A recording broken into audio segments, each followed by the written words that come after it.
As more information comes out about how Ryan Poles negotiated the trade down from the number one overall pick, more Chicago Bears fans are asking themselves whether the team should have waited a little bit longer before pulling the trigger and maybe getting more draft picks in return as a result.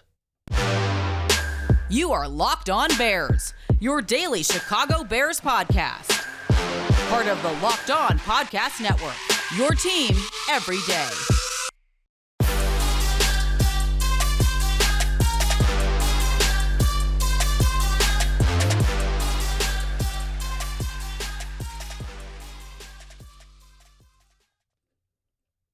This is Locked On Bears, and I'm your host, Lorin Cox. I'm here to bring you your daily, in-depth Chicago Bears news and analysis. You can follow me on Twitter at CoxSports1. You can follow the podcast on Twitter at Locked On Bears. You can like Locked On Bears on Facebook. Join the Locked On Bears Facebook group for even more Bears talk. And make sure you hit that subscribe button on the Locked On Bears YouTube channel to keep up with all of our video podcasts as well. Thanks for making the Locked On Bears podcast your first listen today. We're part of the Locked On Podcast Network, your team every day.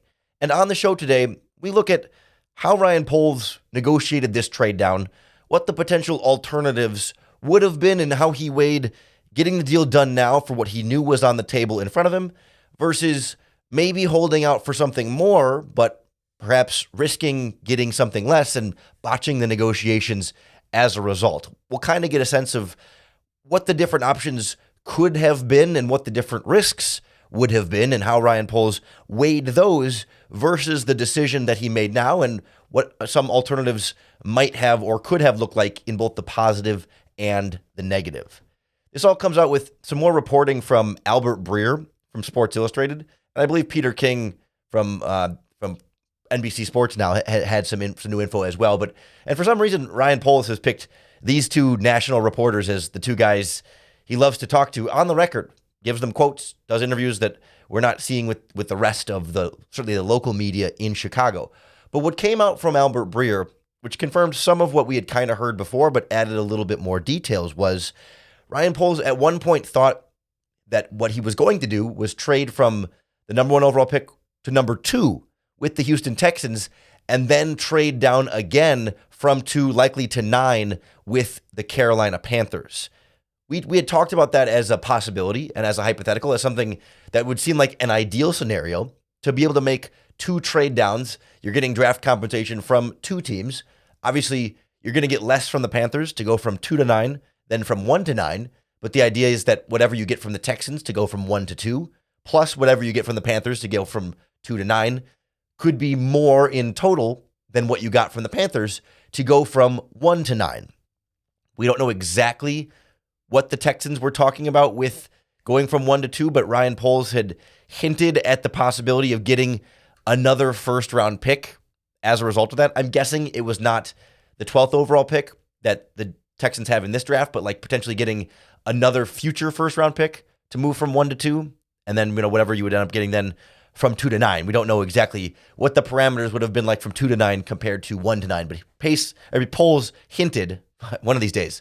We're always going to sneak the Ryan Pace in there. Ryan Poles hinted that the Texans were talking about potentially a first-round pick. But as he told Albert Breer, he said that the negotiations with the Texans were dragging and that Poles started to have doubts as to whether or not the Texans would pony up or whether or not they would drag it out and maybe change their mind and just stay at 2, while at the same time the Panthers were kind of meeting the urgency that Poles was looking for, that he was hoping to make the trade and kind of have things settled as long as he gets enough compensation.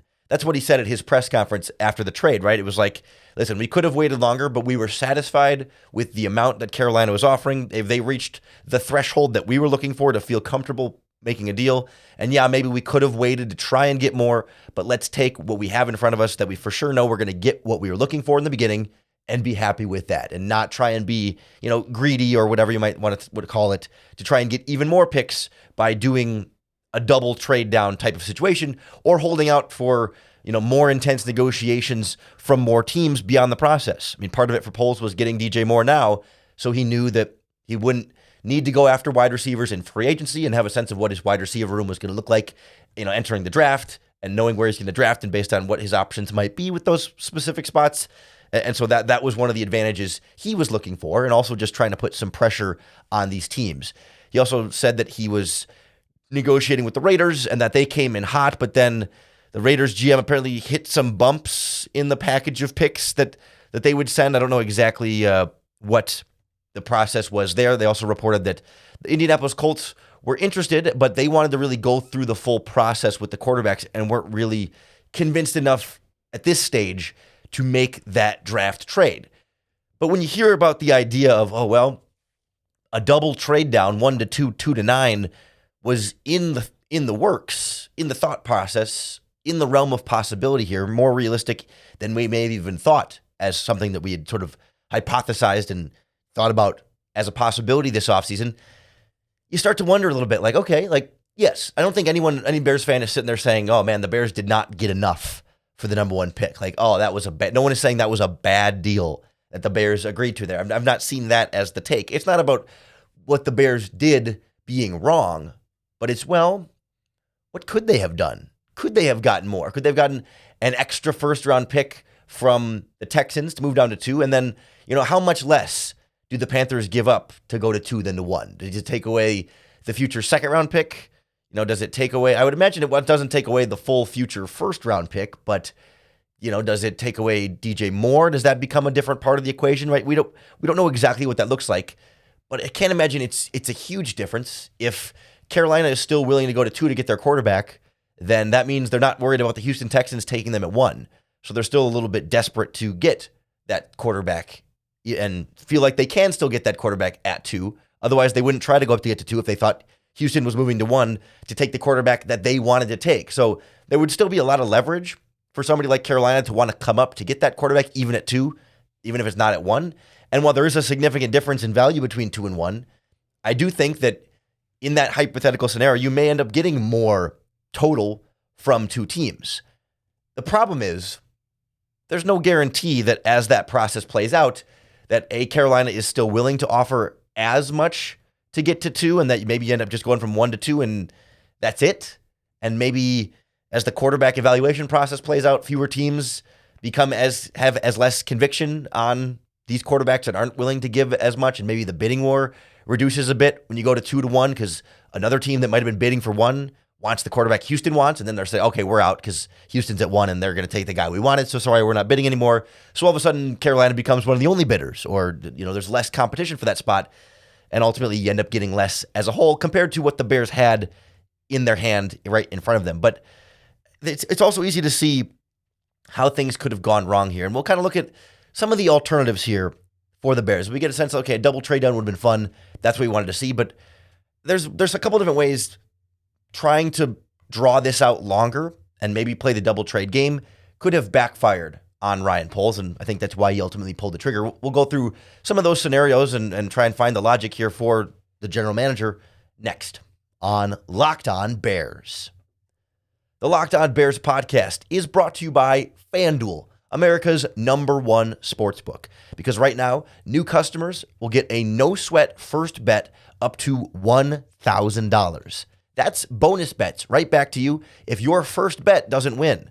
Just download the FanDuel Sportsbook app. It's safe, secure, and super easy to use, and they've got all of your sports betting needs covered.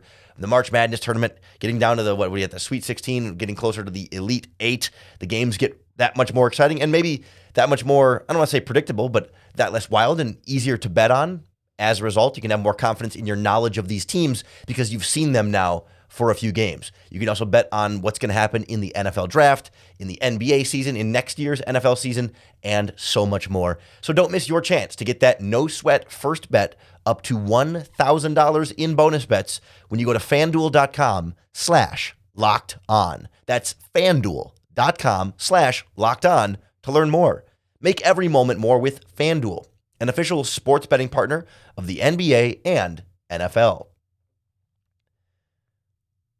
As much as we can fall in love with the idea of getting more for these picks and getting, 2 trades and an extra first round pick, and maybe it's still a very similar package to what the Bears got from the Carolina Panthers. Oh, could they have squeezed more out of these opportunities?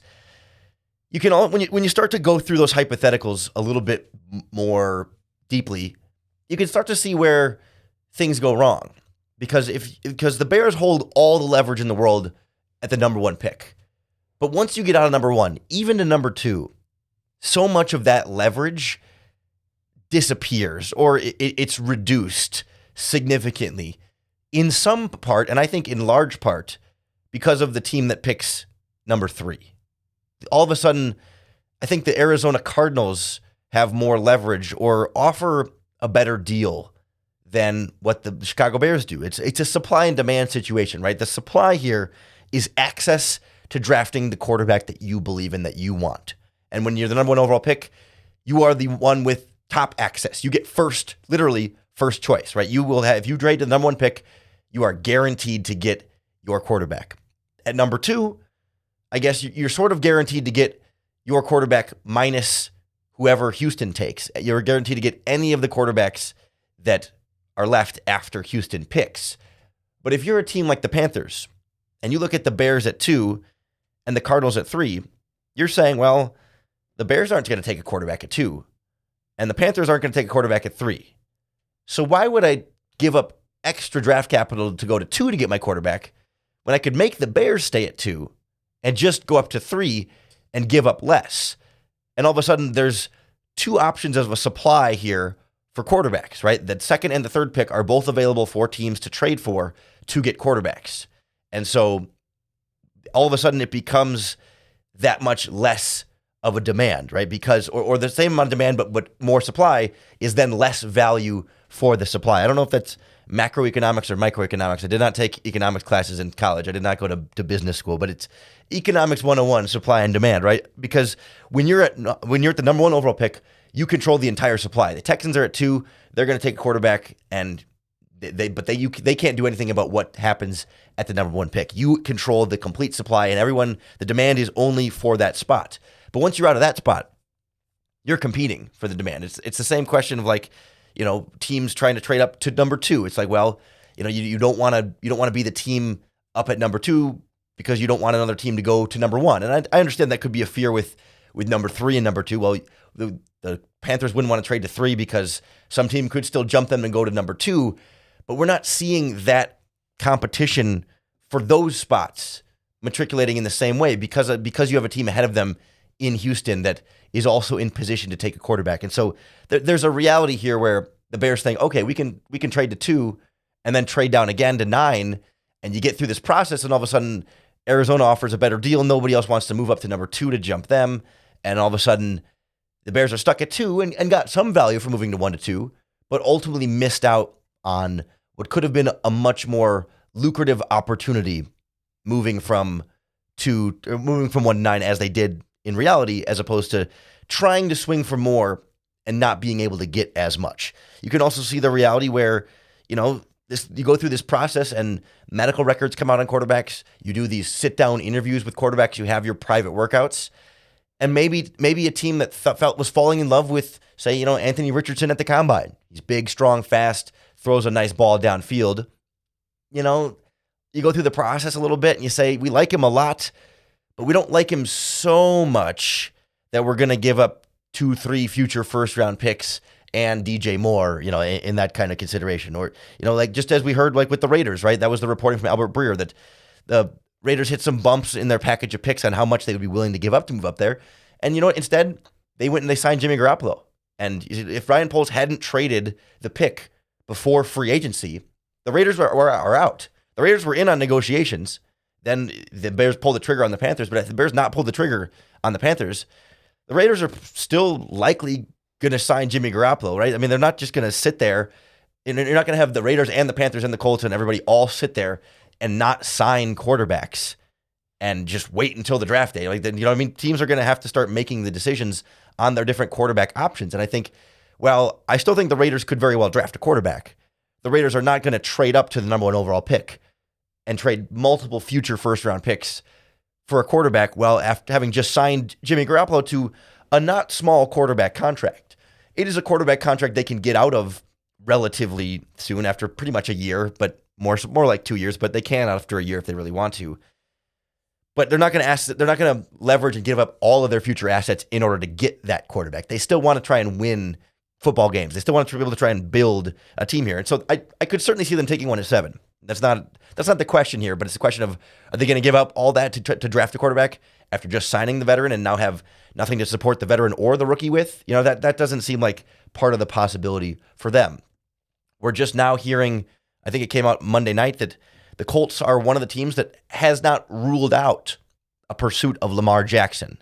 Doesn't sound likely, probably not going to end up matriculating, but if it does, and somehow, some way, the Colts end up with Lamar Jackson, which would be crazy, that's another team kind of out of the negotiation mix. They were already not really big on the negotiation. They want to go through the full process with the QBs before they would decide to move up, so you were waiting on them anyway, and maybe you wait on them, and they also get a quarterback and are no longer part of this negotiation. And there's another potential suitor that's out of the bidding war, and the price tag for trading up to 1 or to 2 in a potential double trade down continues to go down. And all of a sudden, you didn't want to be the GM who's sitting there looking back on it and saying, man, I could have had DJ Moore, and I could have had 2 first-round picks and a future second-round pick and a second-round pick this season from the Carolina Panthers, and darn it, instead, I swung for the fences, tried to get the big deal, and ultimately ended up getting less than I could have, less value, less return on our investment, because I wanted to get a little bit more than I thought I had in front of me back before the NFL scouting combine. So that's why I think this approach of taking it now, well, yes, we can dream about how much more they could have gotten by a double trade down that we were all excited for or hoping for this offseason. There is something to be said about being smart about it and saying, listen, there's a certain amount of return we're looking for. And they got that from the Panthers and said, okay, we'll take it. Like, it's like when you're setting a price on a house or whatever, and somebody brings, the bids come in, you're like, oh man, but another house sells for more. You feel like, oh, maybe I could have sold it for more, but the bids that came in were what you were looking for. It's the amount you thought you were going to get for the house. You just accept the bids and don't, try and jump the market and stay one step ahead and squeeze every possible penny and ounce of value out of this asset.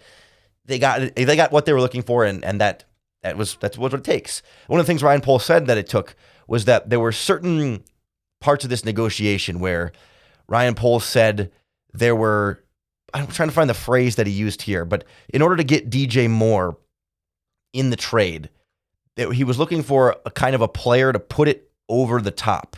That there were these boosters is what the word they're called, a booster to the deal, something that he could get in the deal that would really boost it and put it over the top for him. And he said a known talent that I was going to get, if it pushed me outside of a certain value bucket, that he could get that player that would enhance their roster enough to make them feel comfortable to make that trade. DJ Moore was one of them. He said there were actually 3 of them, 3 players that he proposed to the Panthers that said, hey, give us any of these 3 players and we'll be happy to do the deal right now. We'll make that happen. Throw in this player and you've got yourself a deal. DJ Moore was one of them. The Panthers were willing to do it and ultimately ended up pulling the trigger. I suspect the other 2 players, one was certainly Brian Burns, the pass rusher. The third one is not as obvious to me, but I'm guessing it's probably J.C. Horn, the first-round pick from a couple years ago, the cornerback. I would imagine those 3 were the 3 sweeteners, the boosters. Sorry, is the word that Ryan Poles used. But that's the other aspect of this trade hypothetical here of, okay, if they don't take the Panthers deal, how do they get a wide receiver for Justin Fields? Where do they find a wide receiver talent otherwise equal to or better than DJ Moore? We'll look at what the alternatives might have been and maybe where they could have been okay and where they could have run into some trouble next on Locked On Bears. Well, the college basketball tournament is rolling. We've got another form of March Madness for you with our friends at Built Bar, because the Built March Madness bracket is here, where you have the chance to vote on all of your favorite Built Bars or Built Puffs. Their bracket is pitting all of the best flavors head to head, starting with the round of 16 for you to cast your vote on which Built Bar flavor is truly the best flavor. And when you cast your vote, you'll be entered for a drawing to win a free box of Built. 50 Locked On listeners will win a free box of Built Bars just for free voting in this free contest. It's at builtmarchmadness.com to enter your vote. And not only that, one lucky Locked On listener will win a 12-month subscription to Built to have Built's best bars or puffs delivered monthly straight to your door for free. You got to try Built Bars, the best tasting protein bars ever. Somehow they're good for you while also tasting like candy bars. Low sugar, low calories, high fiber, and high protein. And when you try them, you can vote for your favorites at BuiltMarchMadness.com to vote for your favorite bar or puff and pick up a box while you're there. You can vote every single day in March. So hop in, support your pick, and enter for your chance to win free Built Bars. We've talked a lot already on this podcast in the aftermath of the trade, how big of an addition DJ Moore is in this deal.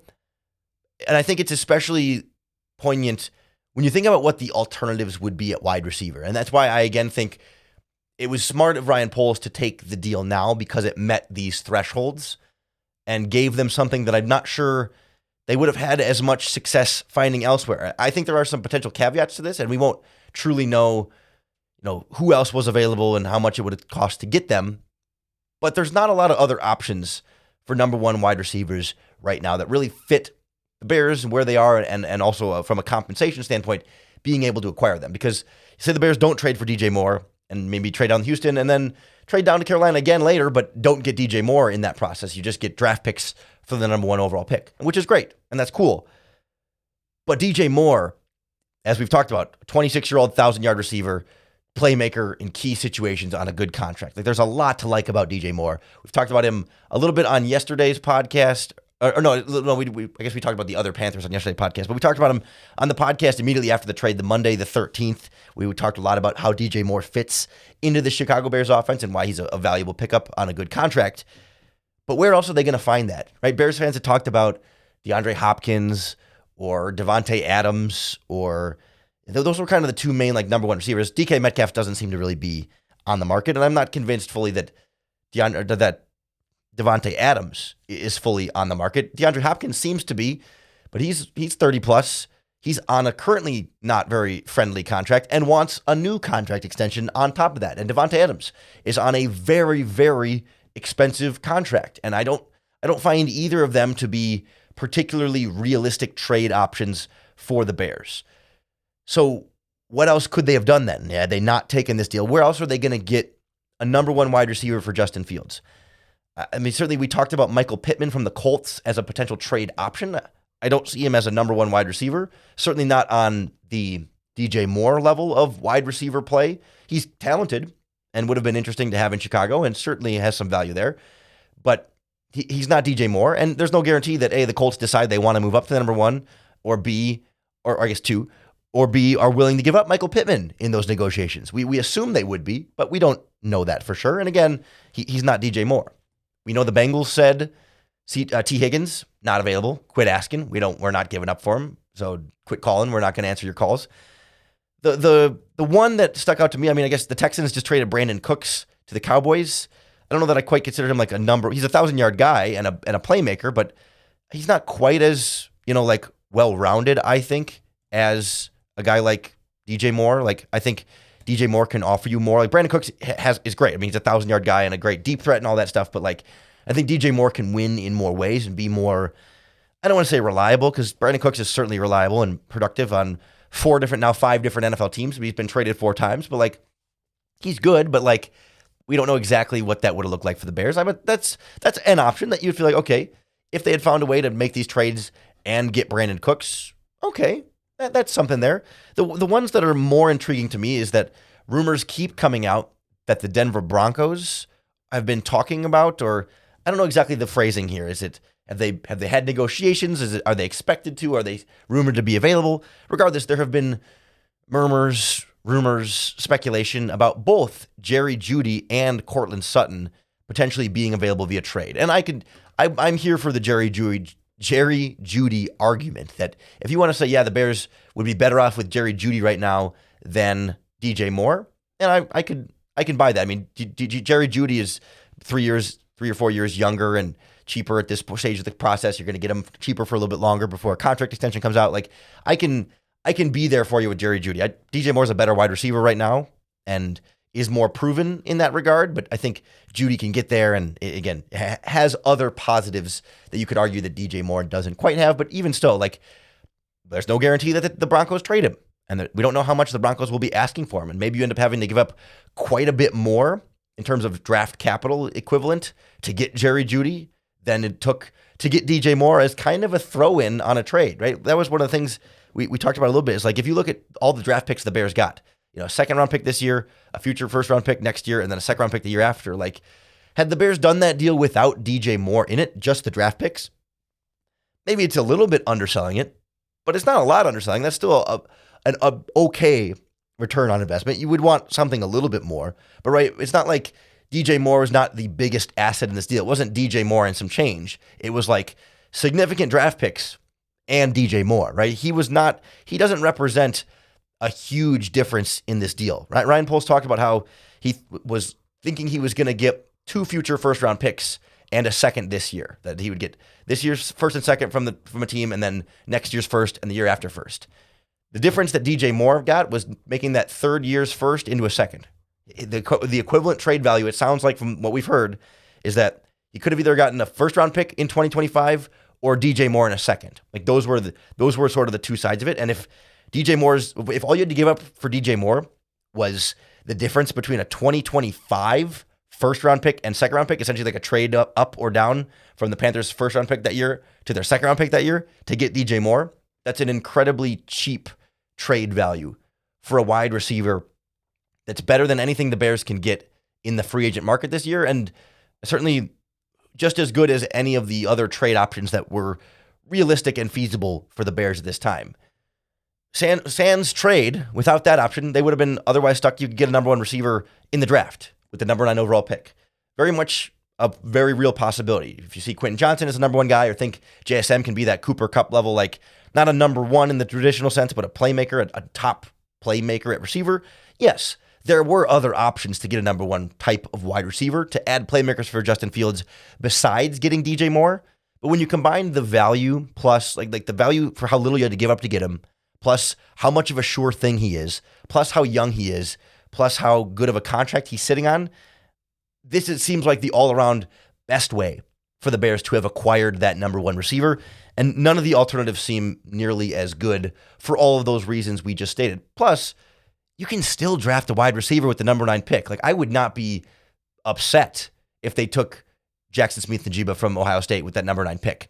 There are other positions I would rather prioritize. There are bigger needs with other players that, if they're on the board, I would probably take them over a wide receiver there. But I don't think you're going to be pissed if they add another weapon for Justin Fields. You can't have too many wide receivers, especially because Claypool and Mooney are both set to be free agents next year. We don't know how good Claypool is at this stage. And, certainly we love Darnell Mooney, but just throw more weapons in there. Absolutely. So DJ Moore does not preclude you from taking a wide receiver there, and I'd rather have Moore and the wide receiver than having to rely on that rookie wide receiver to come into Chicago and be a number 1, maybe not right away, but depend on that player being a need that has to be filled with that pick, as opposed to being able to sit there and take the best player available regardless of draft pick. So yes, it's fun to think about what the Bears could have gotten if they had waited on the trade, tried to do a double trade down with Houston, moved down, but there was a lot of risk to doing that. And there's a certain about the sure thing that's in front of you right now that it's what you like. It's for sure going to be the thing that you want, and it's going to help your team. So take it. It's like, to me, I kind of think about it like ordering at a restaurant, right? You have a favorite restaurant and you go there and you have a favorite menu item. And it's like, man, I love this. I love this item. It's a sure thing. It's going to taste good every time. And I know it's great. And sometimes you go to the restaurant, you're like, man, I feel like I should try something different because, I always get the same thing here. But sometimes when you try that something different, it sucks. And you're like, man, I should have just got the thing that I know is really good and I know I'm going to like, and there's not a downside to it. Like, not that there's no downside to the Bears trade for DJ Moore, and not that this is a restaurant that they go to over and over again, but there's something to be said about like that sure thing, or the thing that feels like the most sure thing, the thing that's right in front of you right now that you know what it is. There's no question what you're going to get, and you don't have to, there's no risk on things changing. It's just going to be exactly what you're ordering, and not waiting to see if you try and do it later, if it would be a little bit better or a little bit different or a little bit more for your team. Take what's in front of you. Call it conservative if you want, but the Bears got what they were looking for. They got exactly what they thought they would get for the pick, and that's all I think we can ask and expect of them. Certainly they can go above and beyond that, but they met expectations, and I think as a Chicago Bears fan, I don't know that if it's meeting expectations, then you shouldn't expect more because they met what you expected. That's how expectations work. So it's really interesting that more of this kind of information comes out about how the Bears trade down process works. I imagine When we get to draft day, we might hear more about which team was almost there, what teams were offering. Certainly when we get any kind of concrete update on what Ryan Poles has been doing behind the scenes or in front of the scenes, you can be sure we'll break it all down for you right here on the Locked On Bears podcast. So make sure you hit the subscribe button wherever you're listening to the podcast or on the Locked On Bears YouTube channel. That's going to be the best way to keep up with all of our video podcasts as well. Thanks for making the Locked On Bears podcast your first listen today. If you're looking for your second listen, check out all of our Locked On Chicago sports podcasts here on the Locked On Podcast Network. We are your team every day. That includes your Bulls, your Blackhawks, your Cubs, your White Sox, your Fighting Illini, your Northwestern Wildcats, and any of your sports teams across the country, even if they're not in Illinois. So check out some of our other Locked On podcasts for your second listen. Coming back tomorrow for Locked On Bears to make us your first listen again tomorrow. And of course, come back for your next opportunity to bear down.